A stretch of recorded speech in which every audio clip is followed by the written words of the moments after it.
All right, so thank you very much again. I found this paper to be very interesting and thought-provoking, and it deals with a very old and important question that has been pretty elusive and hard to answer in the last 50 years, and that is whether the tax advantages of debt have a meaningful economic impact on the firm's leverage choices, right? So why is this a hard question? Well, because it's just not enough to relate firms' marginal tax rates to their leverage ratios, and that is because there might be an omitted variable problem, right? There might be things that affect not only the tax benefits of debt, but also the costs of debt, such as, for example, the profitability of firms. So more profitable firms might have higher tax advantages of debt because they pay higher taxes, but also lower bankruptcy costs, and that might increase their optimal leverage, right?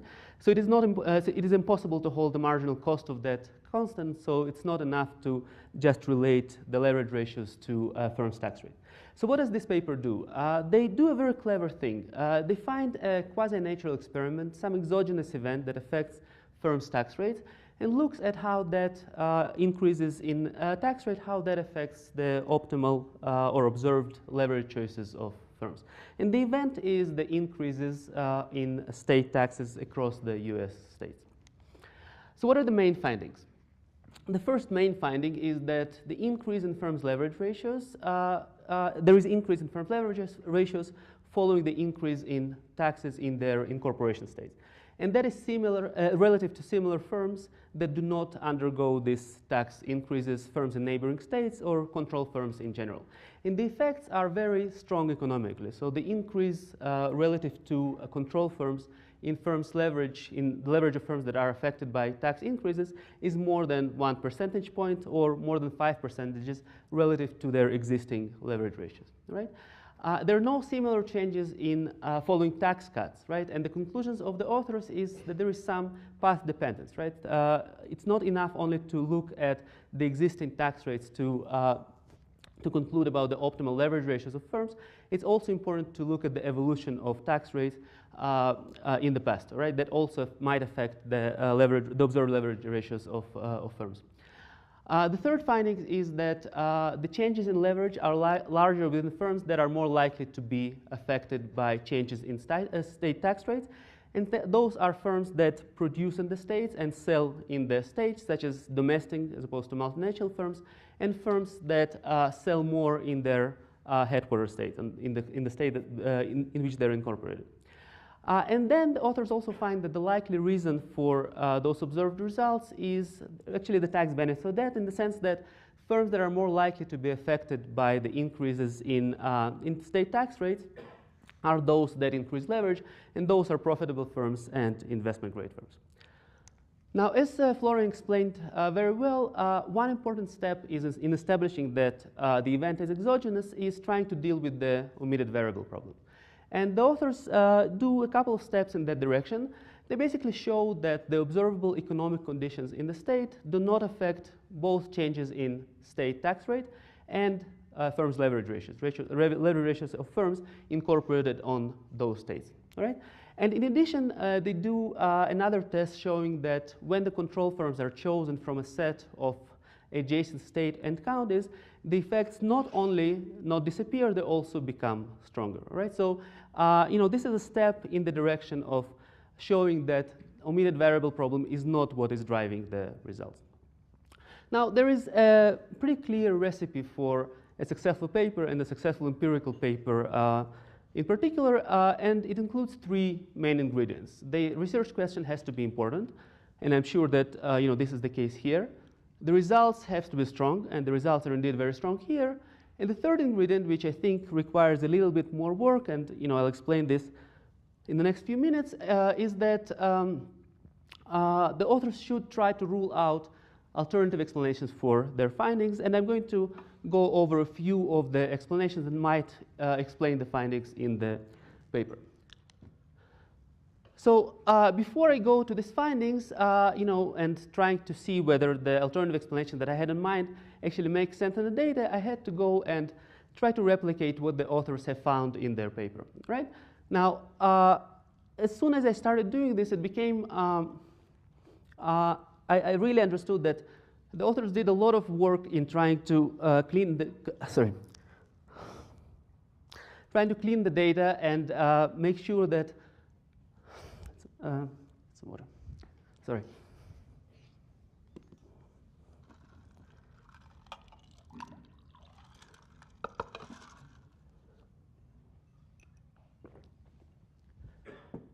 To clean the data and make sure that what they're really looking at is the right timing of tax increases and the right, the right states of incorporation of firms.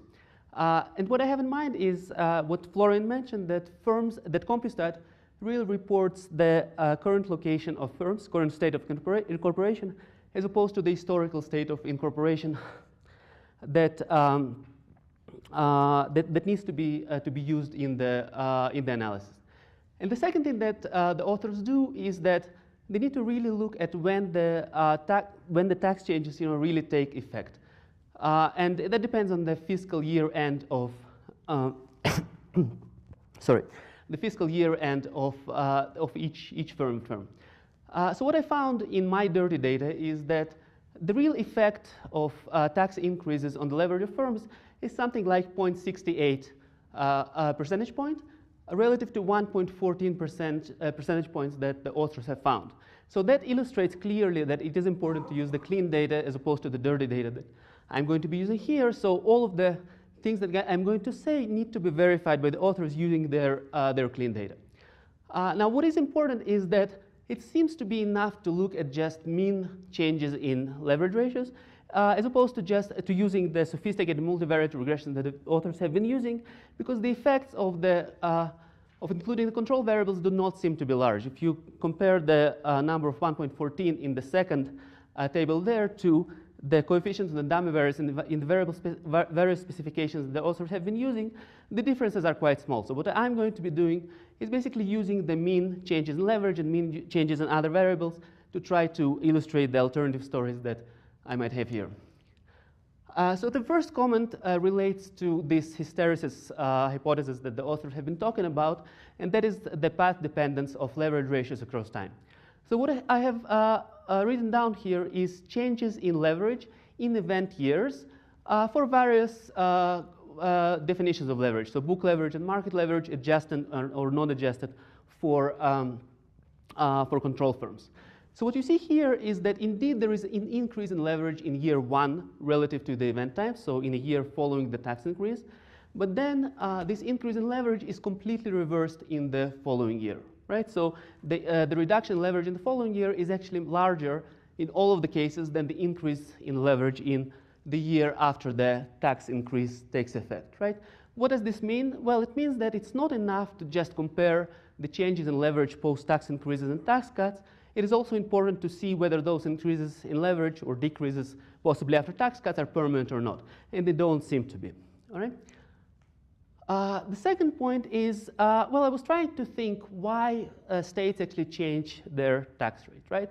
So the authors convincingly have shown that economic conditions such as GDP or employment rates are not what determines the increases in the tax rate, right? But one thing that might determine or might influence the change in the tax rate is the tax receivables by the states, right? So it might be that states react to lower tax receivables by increasing their tax rate. So what I'm showing here in this table is the evolution of the number of firms incorporated in a state relative to the event year zero, in which the states increased their taxes, right? What you can see here is that the evolution of number of firms in the state is such that there is a relatively large reduction in the number of firms and maybe in the tax receivable of firms from, on average, 157 firms incorporated in the state 2 years before the event, 246 firms in the year of the event, which stays pretty stable afterwards, all right? And if you look at the percentage changes, the number of firms decreases by about 5%, in a year before the event and 2% more in the year of the event, all right? Why might this be important? Well, I'm not claiming that the reduction in tax receivables is really a reason for the increase in state taxes. What is important is that there might be a relation between the number of firms incorporated in a state and the optimal leverage of firms in that state that is completely unrelated to the to the tax reasons, right? So what might be causing a reduction in the number of firms incorporated in the state? There's three possible reasons. The reasons are the net exit of firms from the state, going private transactions that basically preclude firms from being covered in the CompuStat, and mergers and acquisitions that basically reduces the number of firms incorporated in the state, right? Now, why is this important? Well, there is a large IO literature that basically tries to show that firms' optimal leverage does depend on competition in product markets. I'm listing just a few papers here. And it also depends on the structure of competition, on the intensity of competition, in particular on the number of firms in the industry. Now, we're not talking here about industries, but about US states. But it is conceivable that the competition between firms located in a given state is stronger than the competition between those firms and firms located in other states, right? If this is the case, then the number of firms in the industry and the structure of competition between them might affect their optimal leverage ratios. In particular, there are a lot of papers showing that the more oligopolistic competition is, the fewer firms there are in the industry, the higher the leverage ratios of firms should be, right?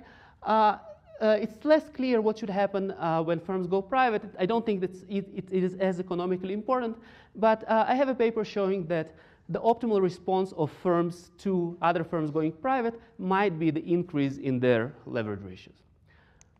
Now, for now, this is just a theoretical possibility, right? So I do a very simple test to try to see whether this change in the number of firms might actually affect the leverage ratios of firms in the industry that undergo such changes. So what I show in the first part of the table is I divide the sample of firms located in states that have undergone tax increases to two subgroups.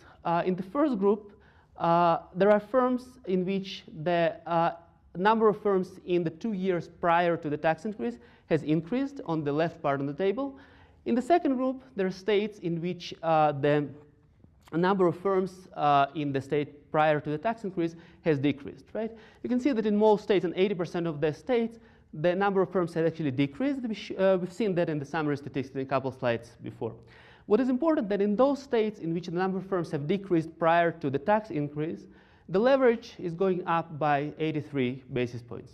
In the states in which the number of firms, has actually increased prior to the tax increase, there is no effect on leverage. It's actually a little bit negative at about minus 13 basis points. Now, I do a placebo test. I do the same thing with the events of tax cuts, right? So states that have undergone tax cuts, there are about half of them that had an increase in the number of firms prior to the tax cuts, and a half that had a tax decrease in the number of tax cuts. And I see about the same thing, right? So states that undergone the reduction in number of firms prior to the tax cuts, firms in those states increase their leverage by about 0.6%. And if the number of firms has increased, that resulted in an average decrease in leverage of 0.3 percentage points.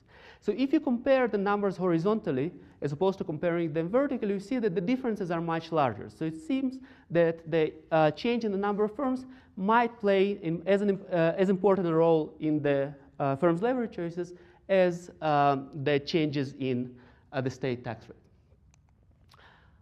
Another thing that might be going on is that firms might merge, and that might decrease the number of firms in the industry. That might be one of the reasons for the numbers that I've shown you before. So what I'm plotting here is the percentage of firms that have undergone mergers in event years around the tax increases and tax cuts. So you see that in the general sample, that is the third line of the first table, about 4.5 or 5% of firms are likely to be merger targets in any given year, right? Now, these numbers are about the same for years of tax cuts. They're much larger for the 2 years prior to the tax cuts in states which undergone tax increases, right? So the percentages go up to about 7% from 4.5 or 5, and that partially explains the reduction in the number of firms. Now, what's more important is that firms in the states that have undergone tax increases are much more likely to be bidders in years prior to the tax increases, right? Why is that important? Well, we know that, first of all, mergers might increase debt capacities. There is a large old literature showing that. And also we know that a lot of mergers are financed by issuing debt, right? So it might be that the higher propensity of firms to be merger bidders actually increases their leverage ratios, and that has nothing to do with increases in the tax rate. So just to conclude, this seems to be a really important research question, and I think the findings are extremely strong. And I think that the only thing that the authors need to do is to try to rule out alternative explanations such as those that I pointed out here, and might be some other ones. Things that I haven't talked about is changes in firms' investment opportunities that might be related to changes in state tax rates. Thank you very much.